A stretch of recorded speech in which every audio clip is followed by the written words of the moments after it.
Solve examples from textbook. Total 3 question आहे, ते फक्त 3 एक्झाम्पल आहे. बघूया हे क्वेश्चन कसे सॉल्व करायचे. So first example 1, how long will it take for a sound wave of 25 centimetre wavelength and 1.5 kilohertz frequency of to travel a distance of 1.5 kilometre.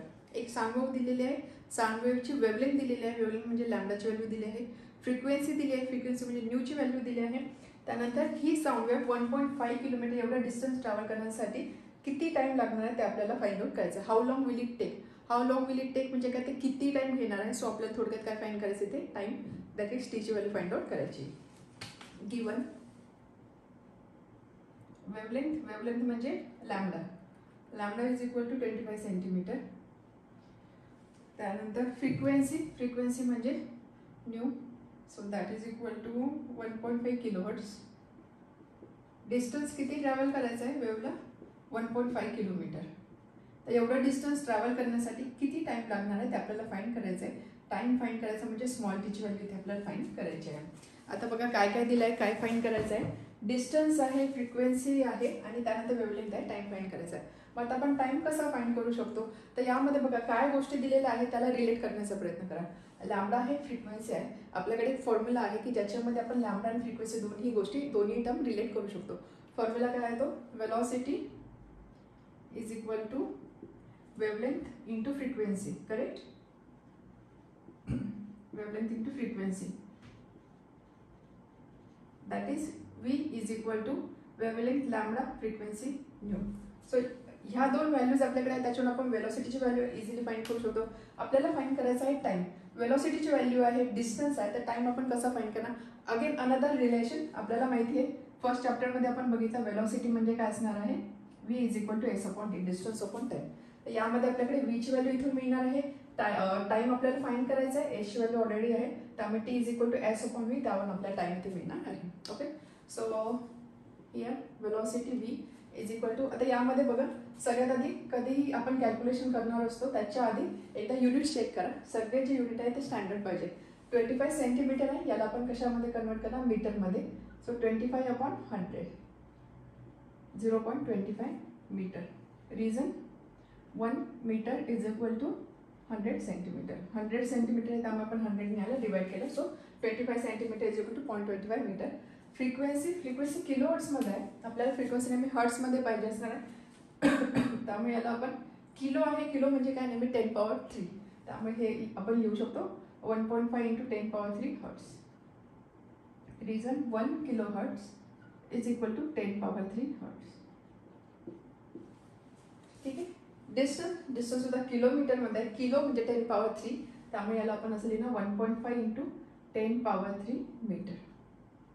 1 kilometre is equal to 1000 और 10 power 3 metre. 1000 म्हणजेच काय 10 power 3, so इथे लिहिलं 1.5 into 10 power 3 metre. Metre, metre hertz units proper आहे. आता यानंतर आपल्याला या व्हॅल्यू इथे पुट करायच्या.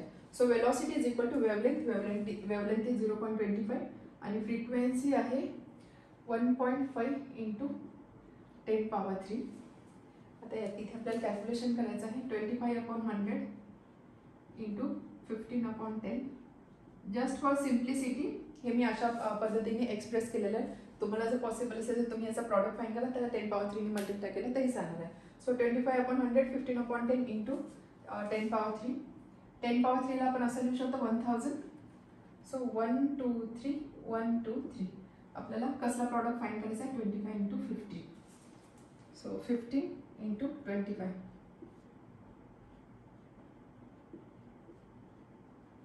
375.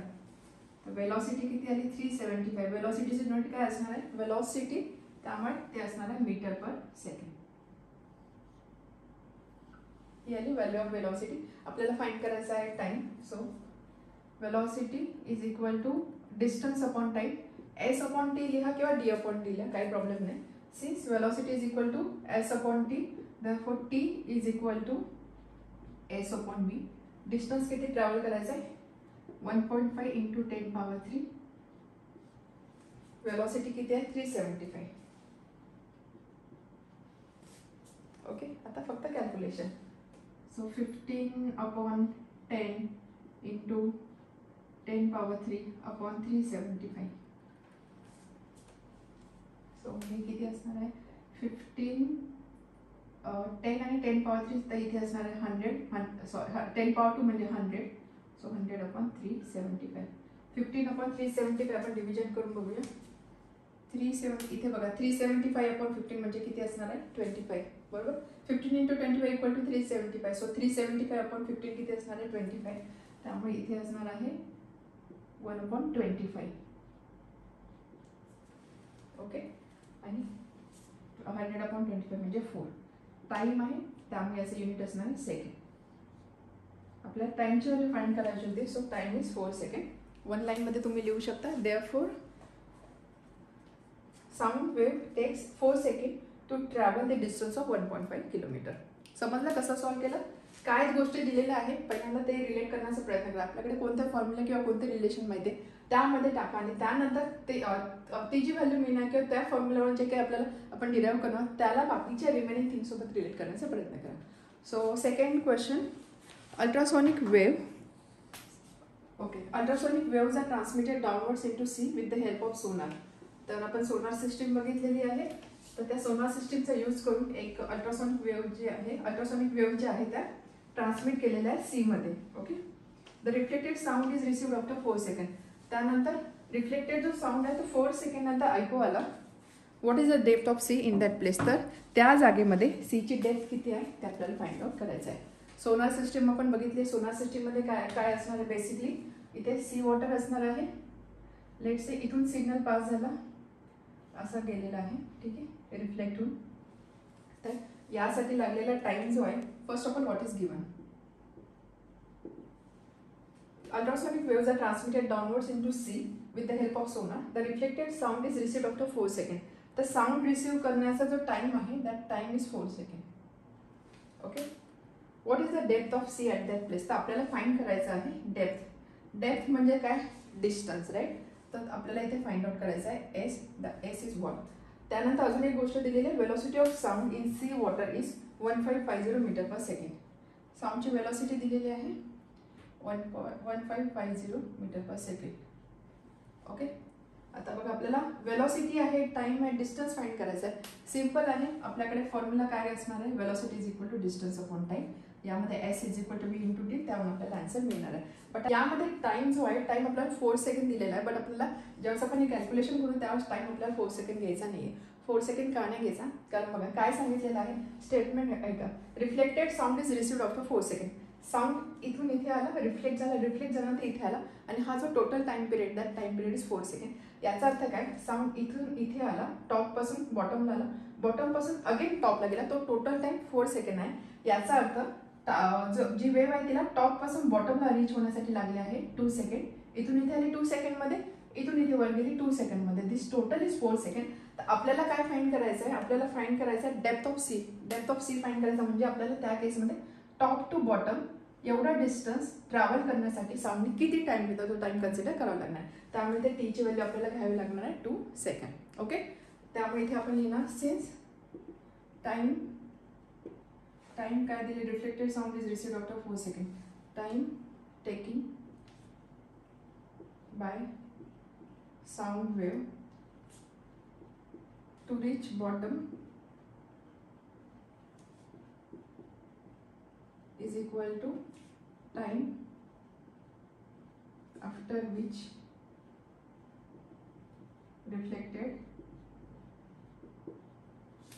sound is heard divided by 2 जेव्हा केव्हा तुम्हाला असं सोनार सिस्टमवर आधारित क्वेश्चन असतील टोटल टाइम दिलेला असेल रिफ्लेक्टेड साऊंड इतक्या वेळानंतर ऐकवलं तर ॲक्च्युअल जो टाइम आहे टॉप टू बॉटम म्हणजे सी वॉटरच्या टॉप पासून बॉटम पर्यंत ट्रॅव्हल जो टाइम आहे तो नेहमी आपल्याला हाफ घ्यायचा असणार आहे so here therefore T is equal to 4/2 that is equal to 2 second okay and therefore इथे आपण लिहू शकतो since velocity is equal to distance upon time this implies distance is equal to velocity into time and this implies velocity आहे 1550 आणि time आहे 2 3100 distance आहे त्यामुळे इथे युनिट असणार आहे मीटर तर S is equal to 3100 meters. म्हणजेच काय, इथपासून इथपर्यंत ह्या एरियामध्ये जिथे हा सिग्नल पास केलेला आहे किंवा साऊंड पास केलेला आहे त्या एरियामध्ये सीची डेप्थ किती होती, 3100 metre. So in one line depth of the sea at that place is 3100 metre. Okay, समजलं. Now third, sound wave of wavelength 1 centimeter have velocity of 340 meter per second in air. Sound wave आहे, त्याची wavelength दिलेली आहे. Wavelength is 1 centimetre आणि त्याची velocity दिलेली आहे. Velocity is equal to 340 meter per second in air. What is the frequency, तर त्याची फ्रिक्वेन्सी किती आहे ते फाइंड करायचं आहे. Can this sound be heard by human ear. तर आपण हा साऊंड ऐकू शकतो का ते आपल्याला डिसाईड करायचं आहे. What is given, sound wave of wavelength 1 centimeter. Wavelength आहे, वेवलेंथ म्हणजे काय, lambda. Lambda is equal to 1 centimeter. आता सेंटीमीटर आहे तर आपण लगेच इथे मीटरमध्ये कन्वर्जन करूया. Divided by 100 meter, that is equal to 0.01 meter किंवा 10 पॉवर -2 मीटर जरी लिहिलं तरी चालणार आहे. Reason 1 metre is equal to 100 centimeter and therefore 1 centimeter is equal to 1/100, that is equal to 0.01 meter. त्यानंतर वेवलेंथ दिली आहे, वेलॉसिटी दिलेली आहे v किती आहे, 340 meter per second in air. आणि फाइंड करायचं आहे first of all to find frequency म्हणजे काय, न्यूची व्हॅल्यू फाइंड करायची आहे. सेकंड विचारलं आहे, can this sound be heard by human year. Can this be heard by year, म्हणजे हा जो साऊंड आहे हा साऊंड आपण ऐकू शकतो का, ह्युमन इयर ऐकू शकतो का, ते आपल्याला इथे डिसाईड करायचं आहे. लॅम्बडा आहे, वेलॉसिटी आहे, न्यू फाइंड करायचं आहे. सिंपल आहे, आपल्याकडे रिलेशन आहे velocity is equal to frequency into wavelength and therefore v is equal to nu into lambda. Therefore v is equal to, sorry, आपल्याला फाइंड करायचे frequency, that is nu is equal to v upon lambda. v is 340, lambda is 0.01, so 340 upon 0.01 म्हणजे 1/100. 340, 100 वरती जाईल, multiply करणं. दिस is frequency म्हणजे फ्रिक्वेन्सीचं unit काय असणार आहे, हर्ट्स हे युनिट असणार आहे. So that is equal to, याला जर आपण किलो हर्ट्समध्ये लिहिण्याचा प्रयत्न केला किंवा असं जरी ठेवलं तरी चालणार, किंवा आपण किलो हर्ट्समध्ये ज्यावेळेस लिहू त्यावेळेस आपण काय करणार, किलो हर्ट्समध्ये कन्वर्ट करायचं, म्हणजे आपण त्याला 1000 डिवाइड करू, right. So that is equal to 34 kilo hertz. तर ही झाली फ्रिक्वेन्सी. फर्स्ट पार्ट तर झाला. Can this be heard by ear, human ear हा जो साऊंड आहे या फ्रिक्वेन्सीचा तो लिसन करू शकतो का ते आपल्याला डिसाईड करायचं आहे. तर यामध्ये एक इम्पॉर्टंट गोष्ट लक्षात ठेवायची की ह्युमन इयर, आपले जे इयर आहेत ते एका पर्टिक्युलर फ्रिक्वेन्सीलाच फक्त लिसन करू शकतात.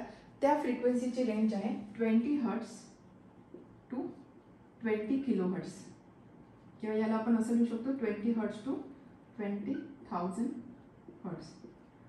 या फ्रिक्वेन्सी रेंजमध्ये जो काही साऊंड असणार आहे तो साऊंड ह्युमन इयर लिसन करू शकता किंवा डिटेक्ट करू शकता. इथे फ्रिक्वेन्सी किती आलेली आहे, 34K म्हणजे विच इज अबाउट 20K, बरोबर. 34K about 20K. त्यामुळे हा जो साऊंड आहे हा साऊंड ह्युमन इयर लिसन करू शकणार नाही. ओके, त्यामुळे इथे तुम्ही असं लिहू शकता, human year can detect sound in between 20 hertz to 20 kilohertz. Here the frequency is 34 kilohertz and therefore human ear cannot listen or cannot detect this sound. Okay, one line मध्ये खाली लिहिणार आपण, the frequency of sound is 34 kilohertz. The frequency is higher than 20,000 hertz and therefore sound cannot be detected or cannot be heard by human ear.